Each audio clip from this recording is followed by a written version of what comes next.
시청자 여러분 안녕하십니까? 2026년 1월 30일 배승의 뉴스 배송 시작합니다.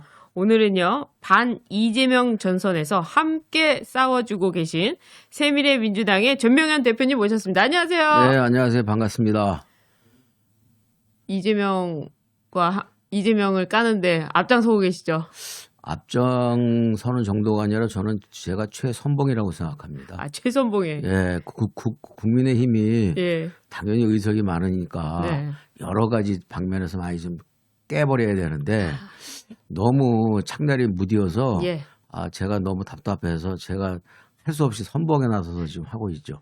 예를 들어서요. 네. 지금 뭐 말하자면은 지금 전파 독점이 굉장히 심하잖아요. 그렇죠. 별의별 걸 다 생중계하고 느닷없이 예. 무슨 그 뉴스나 무슨 뭐 일상적인 방송을 하다가 느닷없이 채널이 돌아가 갖고서 네. 딱 보면은 이재명 대통령님의 얼굴이 그 나타나고 끔찍합니다. 거기서 약간 그 느끼한 그 말투로 말이죠. 네. 뭔가 세상 만사를 다 알고 있는 듯한 그러니까요. 그런 과장된 표현과 어법으로 그런 방송들이 수시로 주저없이 나오고 있는데 네. 이 문제에 대해서 제가 이 자리를 빌어서 예.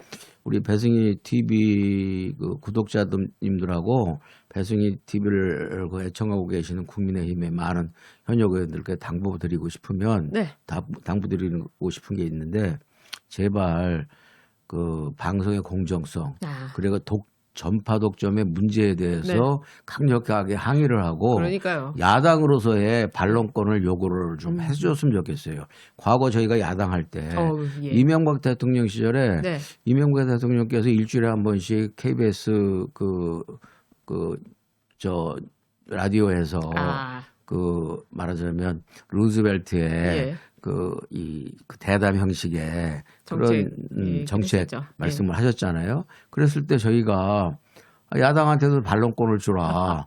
그래서 그 당시 야당 대표가 나가서 일정하게 시간을 배열받아서 방송을 한 적이 있어요. 그런데 왜 이렇게 국민의힘은 이재명이 방송을 시도 때도 없이 독점을 하고 있는데 예. 전파는 국민의 자산 아닙니까? 그렇죠. 국민의 자산을 이재명 대통령과 이재명 정권이 독점하는 법은 없는 거죠. 예. 그거야말로 독재의 시발점인데 네. 그걸 막기 위해서라도 좀 정신 차리고 야당에서 반론권을 강력하게 요구해 주시기를 당부드립니다. 그런데요, 반론권을 하기 전에도요, 허위 정보라고 규정을 정부가 어느 때든지 할 수 있고, 그리고 입틀막을 하겠다고 정보통신망법 통과시켰잖아요. 그러니까요. 그런 것도 지금 다 그 우방 국가에서 심각하게 문제를 제기하고 있고, 당장에 이번에 그 트럼프 대통령과 트럼프 행정부에서도 상당하고 심각한 문제 제기를 한 거 아닙니까? 그렇습니다. 그리고 이번에 뭐 김민석 총리가 이례적으로 벤스 부통령과의 그 미팅을 어거지로 주선해 갖고서 만나서 주로 그 불편한 소리 그다음에 질문 세례를 받고 왔는데 그 중에 질문 세례 중에 매우 중요한 것 중에 하나 쿠팡과 함께 그 입틀막법에 대한 우려를 전달받고 온 거 아닙니까? 그렇습니다. 그리고 하트라인을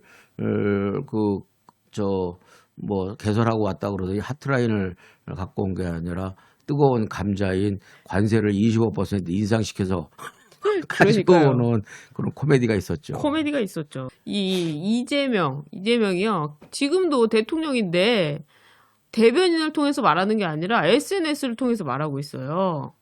근데 이 SNS에요. 저는 깡패가 올린 줄 알았는데 한국인 건들면 패감 망신 빈말 같습니까? 대한민국을 한다면 합니다. 끝까지 이런 글을요. 캄보디아어까지 올렸어요. 그 순전히 개딸과 같은 이른바 약간의 그 아주 천박하기 이를 데 없는 양식 없는 상대자들을 대상으로 한 포퓰리즘적 그 망동이라고 생각을 하는데 저는 그걸 보면서 이건 아무리 개딸들끼리는 그 마피아의 그 보스처럼 군림을 하고 있다고 그러지만 전 국민을 상대로 저런 식의 그 돈꼴리오네형 그 마피아 대부의 그 이 돈꼴리오네형 그 마피아식 발언을 주저없이 SNS 올린다는 것 자체가 너무 대한민국 대통령으로서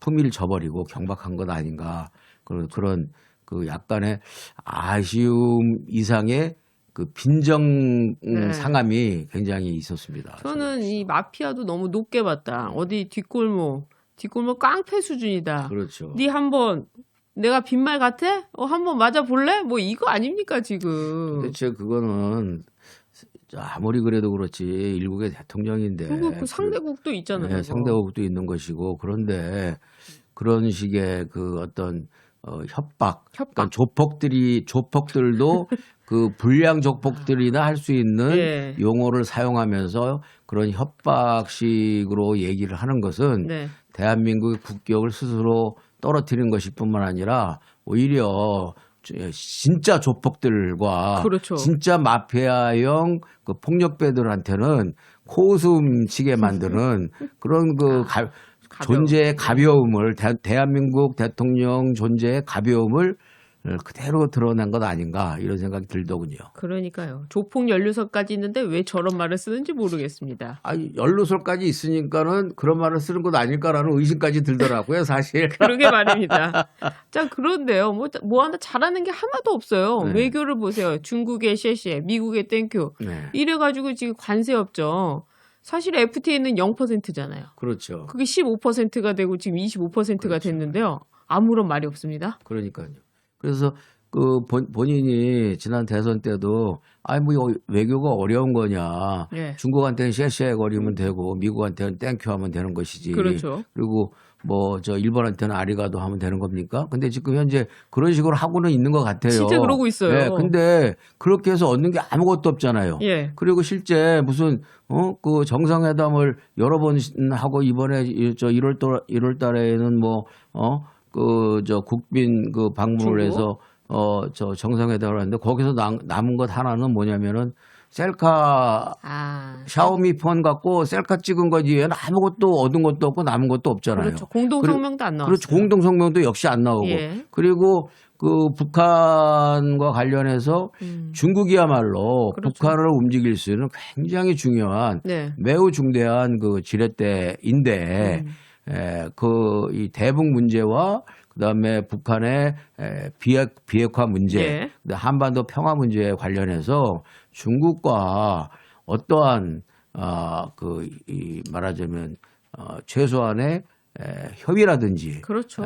약간의 지렛대라도 움직이려고 하는 노력이라든지 이런 건 찾아볼 수가 없고 그냥 가서 그냥 국민들한테 쇼잉하는 정도 수준의 외교 이상이 아니었다. 그런데 이 상황 속에서 트럼프 대통령이 국회 니들 법 왜 안 통과시키냐 이런 얘기까지 했어요. 대미투자법.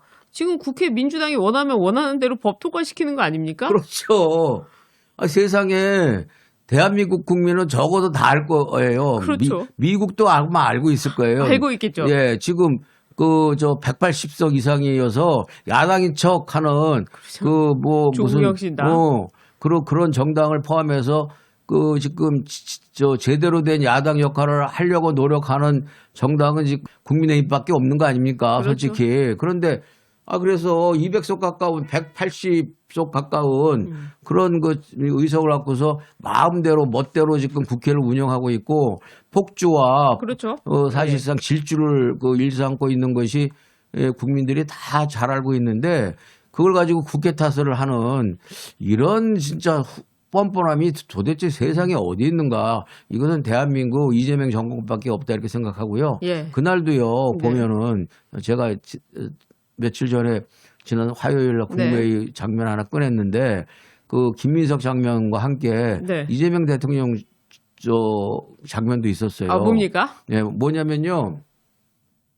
국세청장한테 이게 왜 목표대로 이루어지지 않느냐 하니까 국세청장 그러면서 이 국회가 너무 늦다 이런 얘기가 거기서 나온 거 아니에요? 그렇습니다. 그러니까 국세청장이 그 국회에서 하는 것보단 빨리 조치를 하는 게 더 빠를 것 같다고 하니까 눈치를 못 채고 트럼프의 25% 관세를 회기가 된 것이 국회가 지연해서 국회 탓으로 돌리고 싶어서 거기다 딱 밑자락을 깐 건데 국세청장이 그걸 알지를 못하고 국회보다는 다른 데가 더 문제가 있다라는 식으로 얘기를 하다 보니까 그것도 합이 안 맞아가지고 그렇죠. 약간 코미디형 개그 프로가 됐죠. 그래서 제가 아이 참 말씀을 왜 그렇게 하셔 이렇게 이재명이 얘기했죠. 예. 그래서 제가 이번 그 국무회의는 무슨 뭐 굉장히 그 심각하게 논의를 한 것 같지만 사실은 거의 봉숭아학당 수준이었다. 그러니까요. 그렇게 한마디 했죠. 그러니까 그런 명장면들이 이 방송을 통해서 나와야 되는데 이 전파를 독점하고 있지 않습니까? 그렇죠. 이 독점만 안 하면 그런 것들이 막 나와가지고 이재명을 까야죠.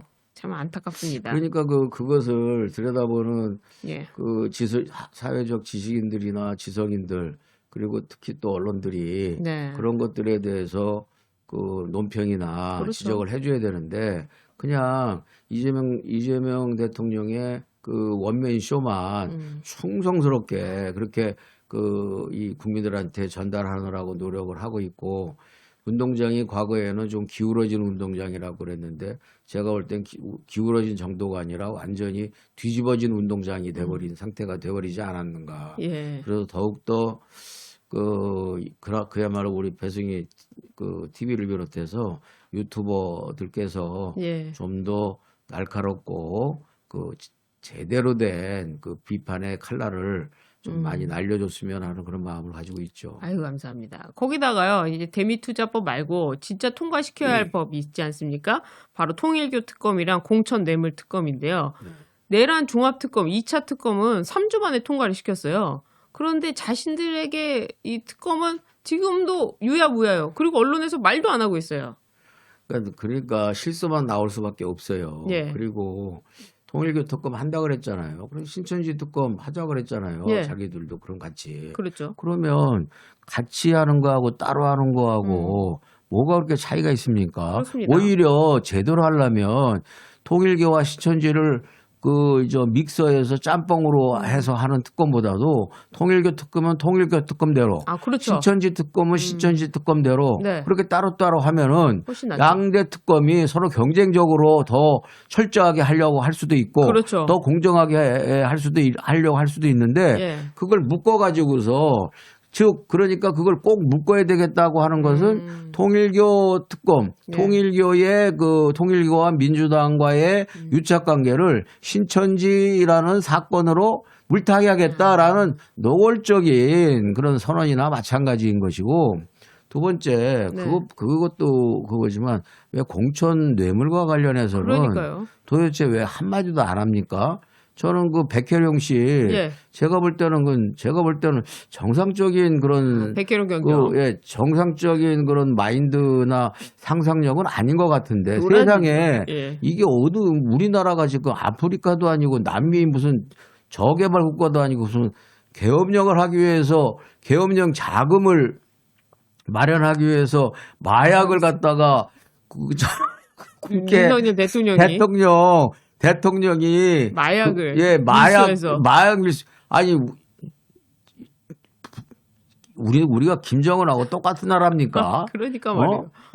그런 어처구니 없는 상상과 발언을 한 사람을 오히려 대통령이 국무회의에서 찍어가지고서 픽업해가지고서 그렇죠. 경정의 인사까지도 챙기는 만기 칠남. 그렇습니다. 사사건건 그렇게 하는 분이 왜 이 공천 뇌물과 같은 이 심각한 정치권의 대형 부패 사건에 대해서는 한마디도 안 하고 있는 이제까지. 예. 좀 그것이 궁금해요, 정말. 그러니까요. 근데 제가 변호사님께 묻고 싶은 것은 두 가지인데 왜 아무 소리를 안 할까? 첫째, 그 사건과 그 부패 내용에 대해서 당 대표로서 그리고 민주당의 1인자이고 일극 체제로서 너무나 속속들이 잘 알고 있기 때문에 말할 필요가 없다.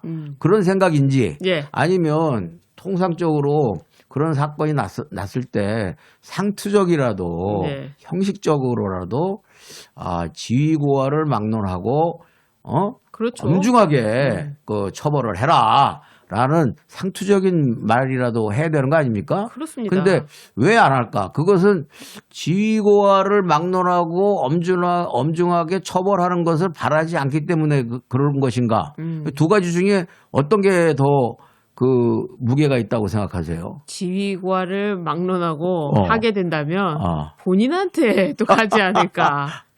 또 자신이 네. 아끼는 애지중지 현자한테 가지 않을까. 예. 아, 여러 가지가 있지 예. 복합적이지 않을까요? 네. 민주당 의원들 본인들도 쉽지 않을 것이다. 예. 빠져나가기 쉽지 않을 것이다. 이런 생각이 들어요. 아, 그래서 예. 바로 이제 특검이 필요한 건데. 그렇죠.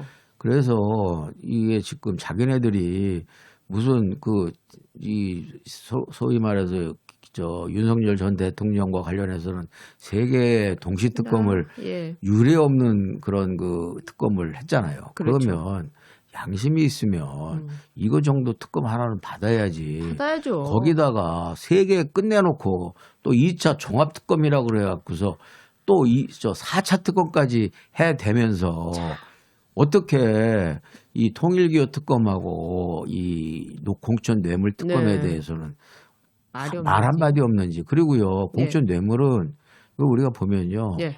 강선호도 그렇고 김병기도 그렇고 예. 단순히 그냥 공천 뇌물 수준이 아니잖아요.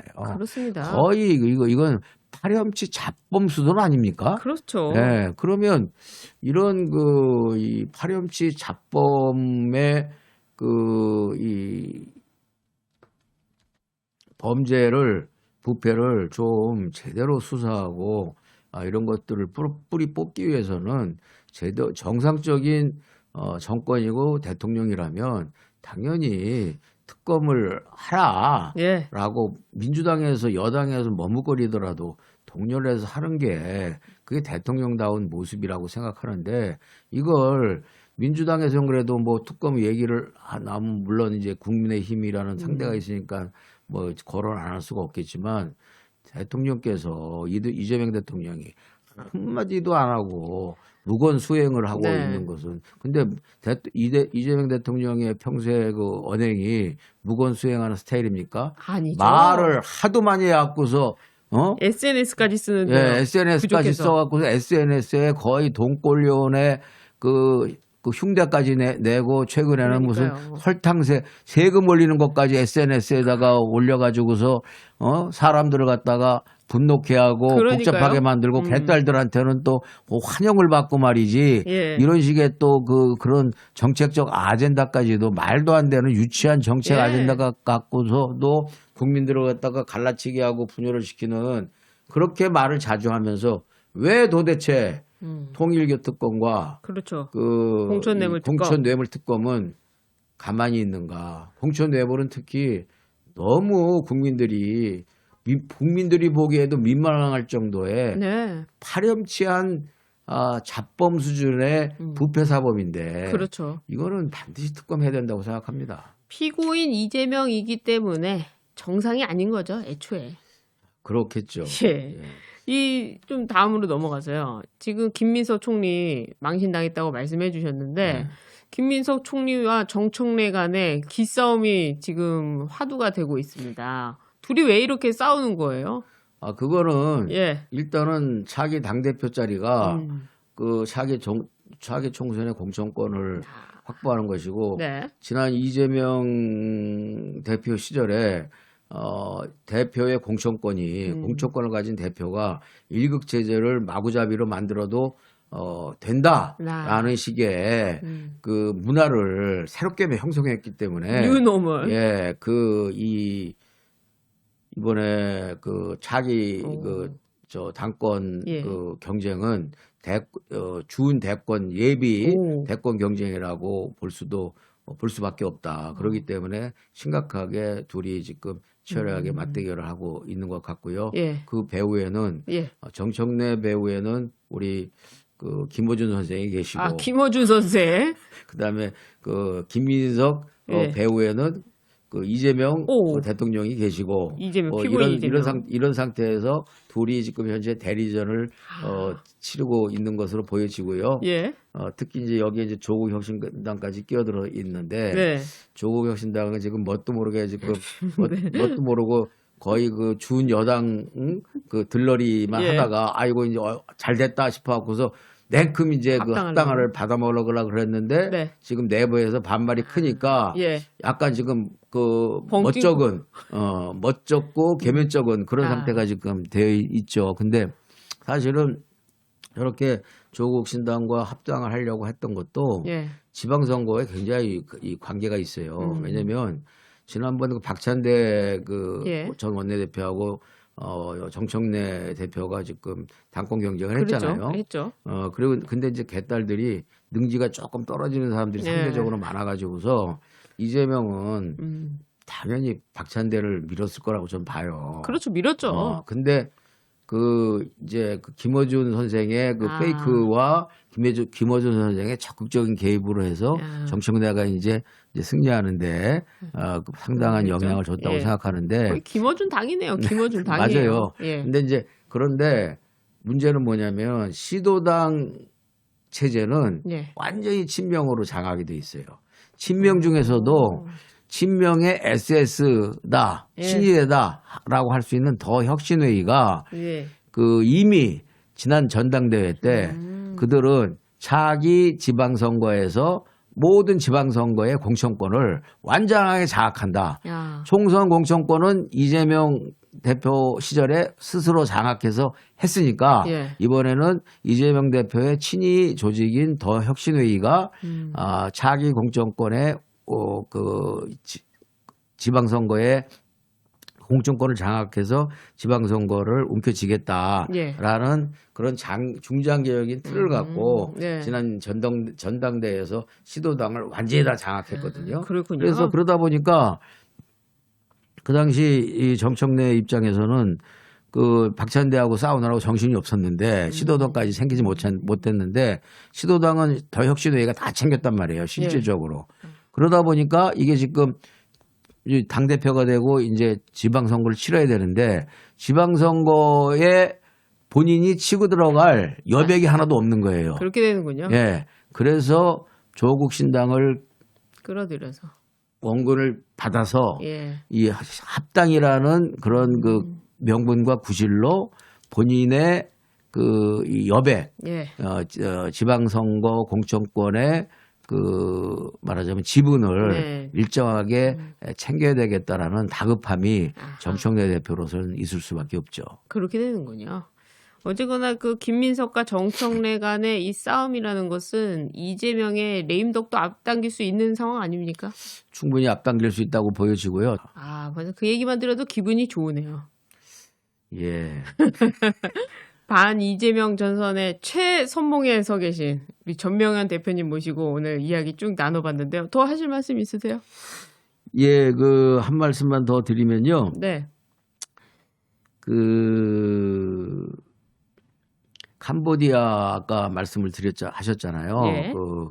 근데 그 이제 캄보디아에서 그 발생한 범죄를 가지고 우리 한국인들 건드리면 해가망신하게 예. 가만두지 않겠다라고 얘기를 했잖아요. 근데 이게 참 쇼인 게 웃기는 게 예.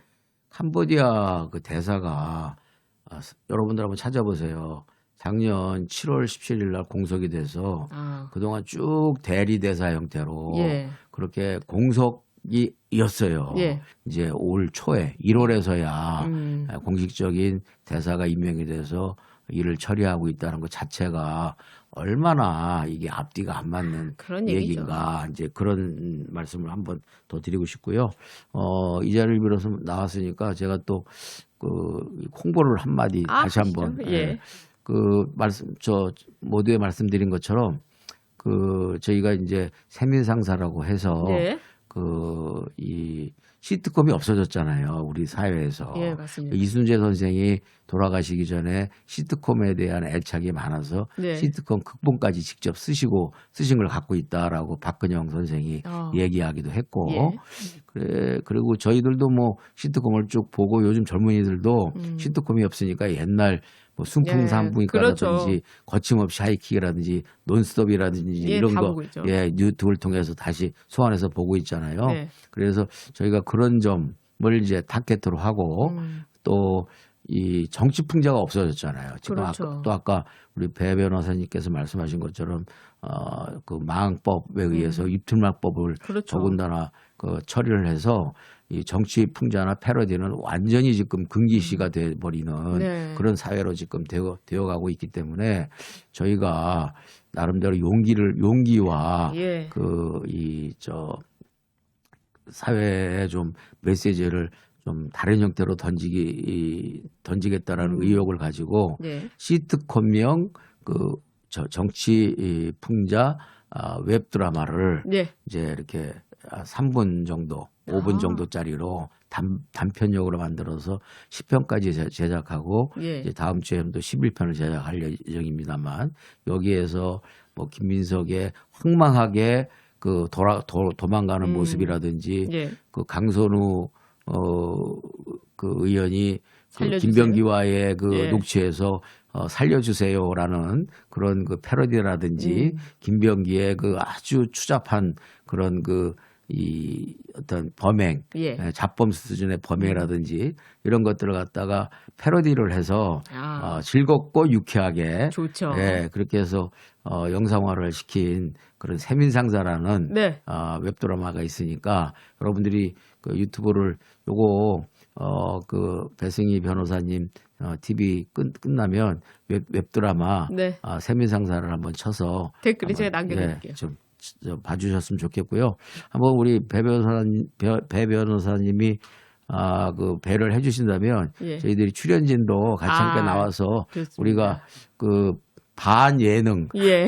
반 정치 풍자 식으로 해서 재밌게 한번 2, 30분이라도 그 재밌는 시간을 함께 예. 만들었으면 어떨까 싶습니다. 좋습니다. 오늘 오랜만에 나와주셨는데요. 반 이재명 전선에서 함께하고 계신 우리 전명현 대표님 오늘 말씀 여기까지 듣겠습니다. 네. 고맙습니다. 감사합니다.